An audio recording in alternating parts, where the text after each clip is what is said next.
Hari ini saya akan mengajak Anda merenungkan tentang apa yang biasa dikenal orang dengan nama luka batin. Saya mengajak Anda melihat Mazmur 19 ayat 13. Siapakah yang dapat mengetahui kesesatan? Itu ada ayat berkatakan begitu ya. Bebaskanlah aku dari apa yang tidak kusadari. Kalau mau mengetahui apa yang orang tidak disadari di dalam diri kita dan Anda atau saya juga, kita bisa melihat adalah respon seseorang menghadapi keadaan-keadaan yang dialami sehari-hari. Tapi kadang-kadang apalagi menghadapi kondisi yang tidak terduga. Pada saat itu kita lihat orang ini kok gampang marah ya. Padahal ini nggak perlu dia marah gitu ya. Gampang marah sekali. Kenapa dia begitu? Atau dia gampang benci sama orang. Atau dia merasa dia dimusuhi orang. Dia merasa terasing. Dia merasa begitu sepi. Dia merasa tertekan. Dan dia bisa merasa juga, kok dunia tuh nggak adil sekali.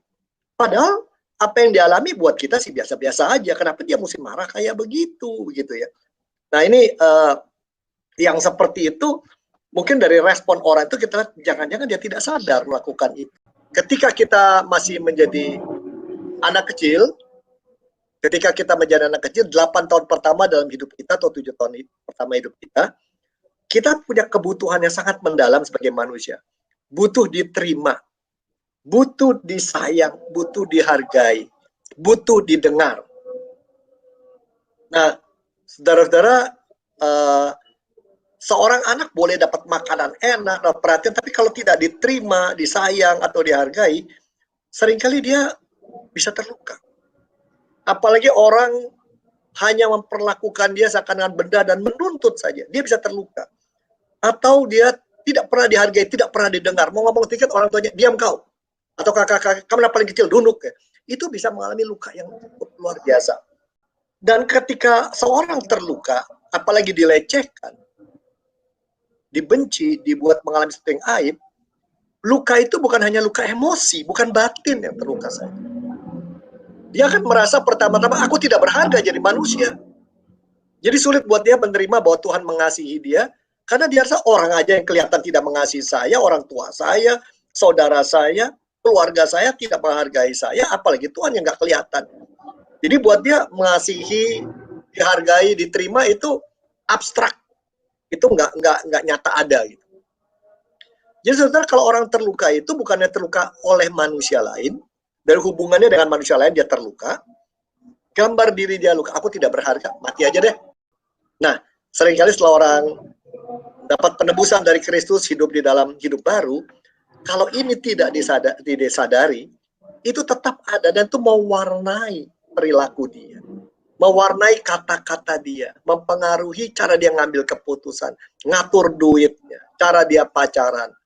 Kalau dia kesepian, walaupun dia orang Kristen sejati, bisa saja ketika pacaran, dia rasa pacar yang satu-satunya mengerti saya, dia menjadi sangat protektif, sangat posesif, sangat mengatur segala-galanya, bahkan bisa melakukan tindakan-tindakan yang berkelebihan. Kalau dia masih kecil, masa begitu miskinnya aku terbuang, begitu udah punya uang sedikit, pelitnya luar biasa, takut dia jadi lebih miskin lagi, padahal dia secara rupiah sudah kaya sekali gitu ya. Kalau dulunya tidak pernah dihargai, sekarang mendapat posisi tinggi, dia malah mengharapkan orang, perhatiin saya dong, saya nggak mau mobil yang rendah, mobilnya mobil saya mesti di atas 1 miliar supaya orang tahu saya ini berharga. Pulpen saya nggak boleh yang murahan. Dia mencari. Padahal dia orang anak Tuhan. Dia bilang dia anak Tuhan. Dia percaya Tuhan Yesus. Dia percaya penebusan. Apa yang keliru? Ini satu. Karena tidak disadari, kita tidak tahu. Ini bagian diri kita yang mesti diubah. Kita ingat bahwa Roh Kudus adalah roh yang mau mengajar kita, menghibur, membela, tapi terutama juga semua itu kan mengubah kita menjadi manusia baru. Ini satu aspek yang harus diubah, dan kita bicara dengan Roh Kudus, tolong saya, supaya aku sadar, supaya aku bisa mengalami sesuatu yang mengubah, supaya apa yang keluar dari diriku memuliakan Tuhan.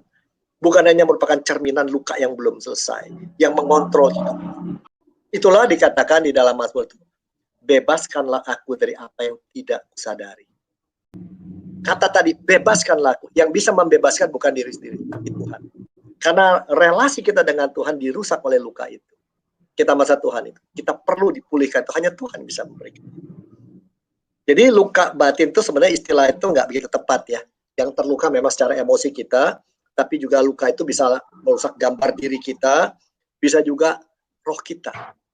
Ya, kita tidak merasa ada roh Allah dalam diri kita, kita tidak merasa berharga, bahkan fisik. Tapi saya ingat Yehezkiel 36 ayat 27. Ya, kamu akan kuberikan hati yang baru, roh yang baru. Tidak bisa kita mulai dengan diri kita. Ya, lalu menyelesaikan sendiri, memperbaiki diri, mengatakan sesuatu pada diri.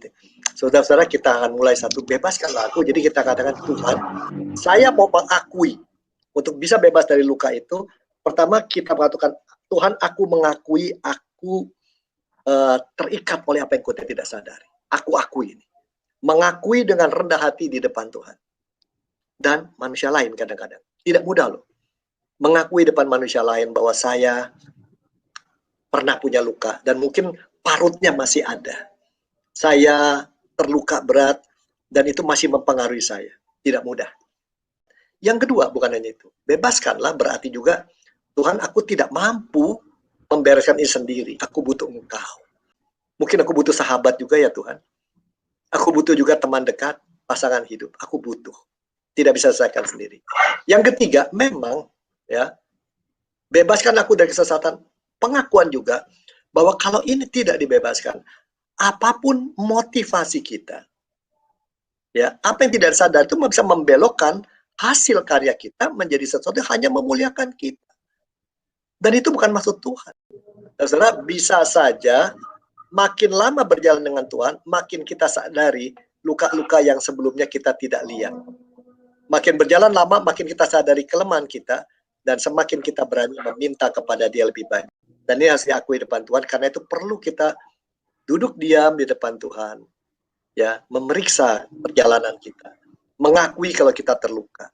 Dan terluka seringkali bukan dari pihak-pihak yang jelas tidak baik ya. Itikadnya tidak baik, orangnya tidak baik, kerjaan tidak baik.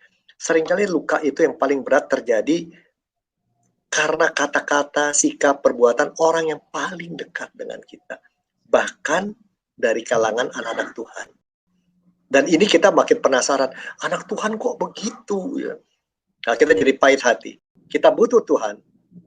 Dan sekali kita pernah mengalami pengakuan dan mengalami pemulihan, kita akan bersyukur lebih banyak. Tapi kita juga semakin belajar menyadari apa yang tidak kita sadari. Kita terus belajar makin sadar, dan makin lama semakin itu. Memang kita tidak pernah sempurna, tapi kita mencoba memegang tangan Tuhan yang menyempurnakan kita.